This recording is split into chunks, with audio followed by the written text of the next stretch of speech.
안녕하세요. 고남입니다. 네. 오늘은 2020년도 NH농협은행 신규 직원 채용 공고에 대한 자소서 분석을 한번 해보았습니다. 일단 5급 채용이고요.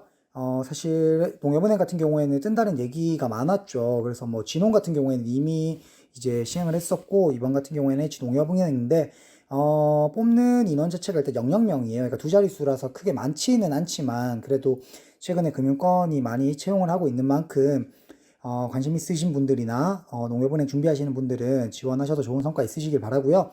일단 기본적으로 농협은행 같은 경우에는 늘 그렇지만 서류의 기간이 조금 짧아요. 그래서 해당 자소서 같은 경우에는 10월 1일 오후 6시까지 이제 보내주시면 첨삭을 드리도록 하고요. 많은 분들께서 신청해 주시면 좋을 것 같아요. 그리고 농협은행 같은 경우에는 온라인 인적성 평가가 있어요. 그러니까 이제 자소서를 쓰고 그 다음 날부터 다다음 날까지 이제 이틀 동안 이 온라인 인적성 평가를 해야 되는데, 해당 응시를 하지 못하면은 추후에 진행되는 절차에 따라서 전형을 진행하지 못하기 때문에 이걸 놓치지 말고 꼭 이제 해주시면 좋을 것 같습니다.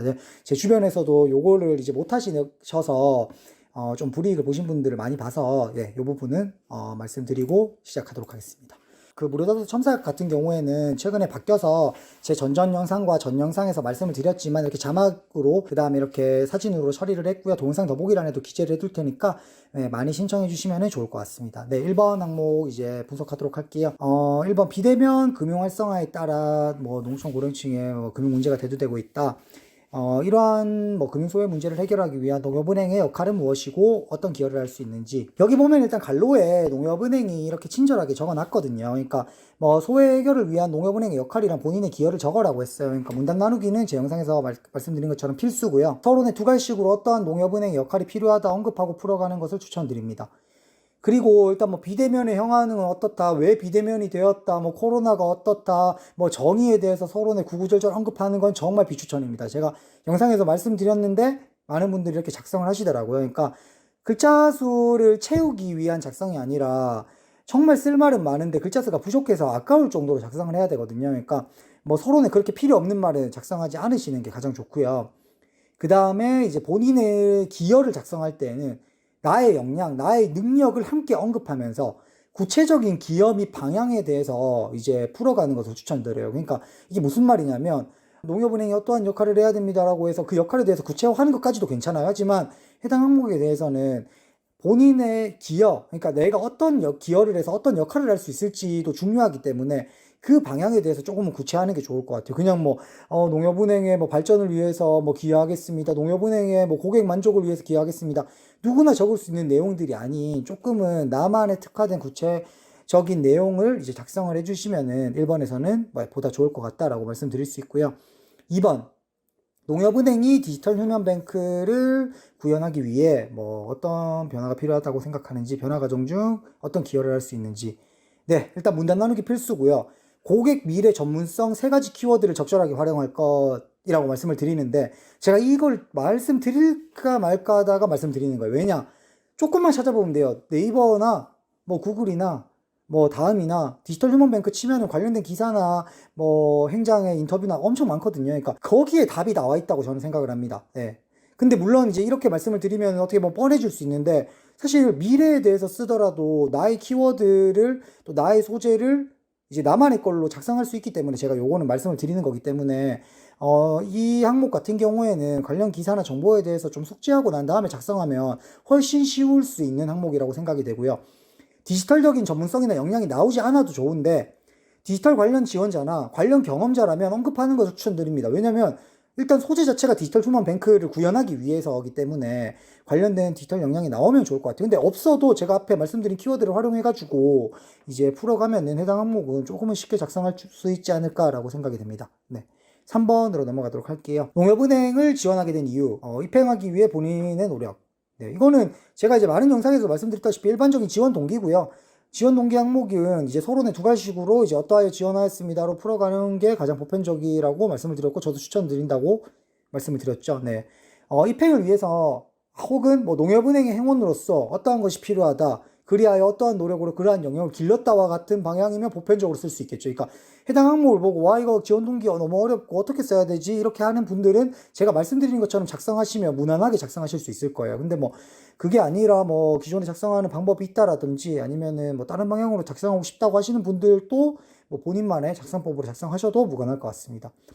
경험에 대해서 구체화할 필요 없어요. 해당 항목 같은 경우에는 본인의 노력에 대해서 포커스를 맞추는 게 중요하기 때문에 이제 어떠한 경험에서의 나의 노력, 어떠한 경험 속에서의 나의 노력에 조금은 집중해서 작성하시면 좋을 것 같습니다. 4번으로 넘어가도록 할게요. 의사결정 과정에서 본인의 가장 중요한 판단 기준은 무엇인지 기술해 주세요. 또한 본인이 뭐 기술한 판단 기준을 적용하여서 의사결정했던 경험. 일단 4번 항목이 사실 어떻게 보면은 질문 자체도 조금 가독성이 떨어져요, 개인적으로는. 근데 어려울 수 있을 것 같아요. 근데 좀 쉽게 풀어서 말씀드리면은 이제 내가 의사결정을 할 때 어떤 게 중요하냐, 왜 그렇게 생각하냐 라고 보시면 됩니다. 근데 왜 그렇게 생각하냐에서 그렇게 생각했던 사례나 경험을 풀어가주면 좋을 것 같아요. 그러니까 두 가지식으로 이제 어떠한 판단 기준으로 의사결정을 한다라고 언급한 뒤에 풀어가면 좋을 것 같고요. 어떠한 상황이었는지 본론에 작성을 하고요. 나의 판단에 대해서 작성을 하고 그 이후에 판단으로 이루어진 결과나 느낀 것까지 연계하면 좋을 것 같아요. 그러니까 단순히 어떠한 상황에서 어떠한 판단을 하였습니다. 그래서 난 이러한 판단 기준이 생겼습니다. 보다는 어떠한 상황에서 이렇게 판단을 해서 이렇게 의사결정을 했더니 이러한 결과가 일어났다. 이러이러한 것을 느꼈다. 이런 식으로 이제 언급을 하면 좋을 것 같고요. 해당 항목 같은 경우에는 여기에서 뭐 구체적인 사례를 기술하라고 한다고 해서 나의 사례를 구구절절 기술하는 거는 비추천이고요. 최대한 가독성 높게 필요한 내용만을 언급해서 작성하시는 것을 추천드립니다. 그래도 앞선 항목들보다는 이제 사례에 대해서는 조금은 구체화해도 좋을 것 같습니다. 네. 마지막 5번으로 넘어가도록 할게요. 자소서 내용 외에 추가적으로 자신을 소개할 내용. 사실 이거는 준비되신 분들한테는 쉬울 것 같고요. 준비되지 않으신 분들한테는 좀 어려울 수 있는 항목일 것 같아요. 뭐가 됐든 문단 나누기는 무조건 해주시면 좋을 것 같고요. 앞에 내 항목에서 어필하지 못한 나의 강점이나 특별한 경험을 작성하시는 게 좋은데요. 관련 경험이면 좋겠죠. 장단점으로 풀어도 좋고 금융 관련 활동이나 역량으로 풀어도 좋은데 최대한 관련 경험이면 좋을 것 같습니다. 그리고 정답이 없기 때문에 자유롭게 작성을 하고 저도 말씀을 드릴 수 있겠지만 단 하나의 소재로 이 모든 글자 수를 채워가는 것은 비추천드립니다. 구구절절 막 하지 말고요. 좀 여러 소재로 최소한 뭐 2가지 소재, 뭐 많으면은 3가지, 4가지 소재도 좋으니까 내가 보여줄 수 있는 것들을 조금은 가독성 높게 간략하지만 좀 명확하게 언급해서 이제 풀어가는 것을 추천드립니다. 그래서 가장 보편적으로는 2가지, 3가지 정도의 소재로 이제 풀어가셔서 나의 장점을 언급해도 좋고요. 관련 경험을 언급해도 좋고요. 뭐 영업력을 강조하고 싶으면 영업에 관련된 것들을 또 어필해도 좋고요. 그런 식으로 최대한 내가 앞선 내 항목에서 보여주지 못했던 것 위주로 보여주면 좋을 것 같습니다. 한 가지 더 팁을 드리자면 내 항목에서 썼던 소재나 경험을 여기에 나열하는 것은 정말 비추천입니다. 해당 항목은 전외로 나를 어필하는 거기 때문에 앞에 이미 얘기했는 사례나 경험을 언급하는 것은 좋지 않다고 생각합니다. 그러니까 최대한 새롭고 이제 앞에서 언급하지 않았던 거 위주로 이제 작성해 주시면 좋을 것 같습니다. 네. 일단 지금까지 5개 항목에 대해서 말씀을 드렸고요. 해당 항목 같은 경우에는 워낙 서류 기간이 짧고 무료자소 첨삭 기간도 짧기 때문에 최대한 좀 빠르게 작성해 주시면 좋을 것 같고요. 다만 이제 중요한 건 농협은행 같은 경우에는 생각보다 기사가 많아요. 이제 관련 기사도 많고 정보들이 많기 때문에 자소서 작성할 때 좀 어느 정도는 정보에 대해서 검색도 하고 조금 조사도 하고 그렇게 하시고 작성을 하면 훨씬 더 쉽게 풀어가실 수 있는 게 농협은행이라고 생각합니다. 그러니까 앞선 항목들에 대해서 뭐 은행이 많이 떴다고 해서 컨트롤 C 컨트롤 V 하면은 뭐 그래도 합격할 수는 있겠지만 제 개인적인 생각에는 그것보다는 조금은 맞춤형으로 해가지고 자소서를 작성하시는 게 좋지 않을까라고 생각이 듭니다. 네. 아무튼 뭐 농협은행 또 많이 지원하셔서 많은 좋은 결과와 함께 이제 최종 합격까지 이어지실 수 있도록 저도 많은 응원하도록 하겠습니다. 네. 지금까지 고남이었습니다. 감사합니다.